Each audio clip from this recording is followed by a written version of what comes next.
Азыр биздин Кыргызстандын эли журту, калкыбыз, шайлоочулар 28 болуп турган шайлоону таза, ачык жана мыйзамдуу өткөрүшүн эл талап кылып турат, жана ошону күтүп атат.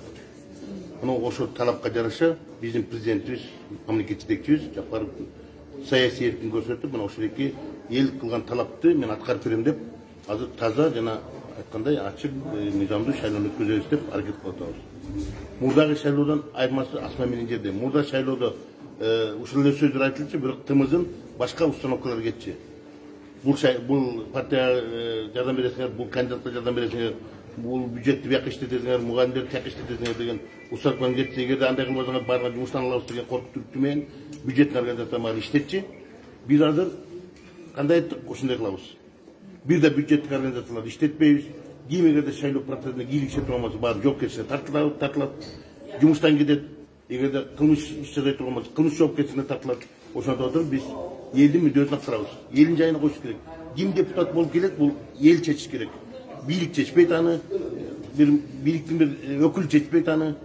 Только эл чечет, шайлоочу чечет. Биз ошондой ачыклабыз. Шайлоого чыккан партиялардын баарына, талапкерлердин баарына бирдей мамиле, бирдей шарт түзөбүз. Бирдей иш кылганга эч ким куугунтукталбайт, эч кимге жакындатылбайт. Жана бийликтин партиясы дегенде болбойт, бийликтин кандидаты дегенде болбойт. Анын баары исключено. Президенттин партиясы да жок, эч ким жок. Баарын бирдей мамиле. Шарт түзүлбөй ошого карата мисалы жетишеби дейм да ошону. Шарт түзүп атабыз, мына могу чогуштардын баарын кылып атабыз, мына установканы берилип атат. Мамлекеттик кызматкерлерге биз региондун баарын кыдырып келдик. Бүт областты кыдырып келдик, эми бүгүн Бишкек шаарында кылып атабыз. Баарын айтып атабыз. Мына ушундай шарттар түзөсүңөр деп атабыз. А биздин штабтын милдети ошол шайлоо комиссияларына таза иштегенге биз шарт түзүп бериш керек. Алардын ичине эч ким кийлигишпеш керек, бийликте кийлигишпеш керек, и сырттан да башка эч ким кийлигишпеш керек. Алар өзүнүн таза жумушун жасасын. А биз болсо жана андай сатып алуулар шайлоочуларды, жана административдик кызым көрсөтүүлөрдүн баарын жокко чыгарабыз. Эгер ага жок болбой эле мурдагы өнөкөттү дагы улайбыз дегендерге биз эскертип атабыз. Анда жоопко тартыласыңар деп атабыз.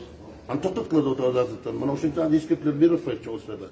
Эгер бардыгына мындай кайсы бир Мыйзам ага жол бербейт. Ошондуктан эгерде ошондой бирөөлөр мамлекеттик кызматын пайдаланып ушундай үгүт иштерине жүрсө, ага биз чара көрөбүз. Аны күтүп отурбайбыз. Тез чара көрөбүз. Жана айтканда жумуштан кетет, эгерде анын жүрүш турундарында кылмыштын эмелер болсо, белгилер болсо, кылмыш жоопкерчиликке тартылат. Ошентип отуруп токтотобуз. рисктер, кандай рисктер бар?